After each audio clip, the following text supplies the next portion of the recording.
C'était suite d'un centre, j'ai fait une rotation, le genou n'a pas suivi et puis j'ai entendu un craquement. Alors, il va se passer quoi maintenant? Ça va se passer que je vais faire la grasse matinée le matin avant d'être opéré, quoi. C'est grave pour vous? C'est grave, ben oui, parce que quand même la saison est foutue, mais en principe je m'en sors bien parce que les ligaments ne sont pas atteints.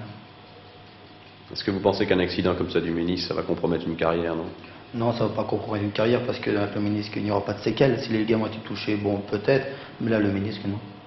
Montréal, c'est fini? En principe non, parce que ça dure 1 mois et demi à 2 mois, et Montréal c'est dans 3 mois, alors j'ai encore une petite chance d'y aller. Bon, alors aujourd'hui, le moral de Michel Platini, il est bon, on va tout faire pour remonter? Bah oui, je crois qu'il est quand même bon. Je me dis que ça aurait pu être plus grave, et puis en fin de compte, je m'en sors bien. C'est le premier accident? Oh non, j'en ai eu pas mal. J'ai eu une fracture de la main, une fracture du bras, une double entorse de la cheville. Mais c'est le premier assez grave au genou, quoi. C'est quand même les genoux les plus importants. Bon, le football, c'est pas un sport dangereux quand même. Non, c'est pas un sport dangereux, mais c'est un sport où quand même il faut faire attention à soi.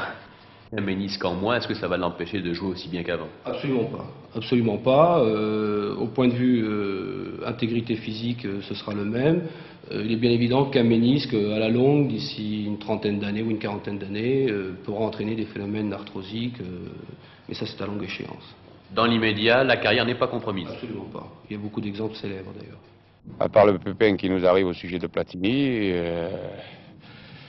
je veux dire par là que ça va bien s'annoncer, compte tenu quand même qu'on a fait un bon résultat là-bas, et j'espère que le fait que Platini ne joue pas, cela ne nous perturbera pas trop. Mais enfin, c'est une équipe replâtrée, là, vous avez plusieurs bobos. Oui, disons que bon, j'ai Platini, le premier, et puis Duchier qui a pris un coup d'angle dans l'œil, et puis était voir un spécialiste, et disons que j'attends demain pour savoir si j'ai le feu vert ou pas, mais enfin, disons qu'il s'est entraîné ce matin, qu'il y voit bien, ça ne le gêne en aucune manière, et je crois qu'il jouera. Pour la fin de saison sans Platini, la S Nancy-Lorraine va ressembler à quoi? Mais disons à une équipe qui lui manquera un pion essentiel. Mais enfin, disons que les garçons travailleront doublement pour pallier cette absence, et en se serrant les coudes, je crois que... Est-ce que les objectifs sont changés?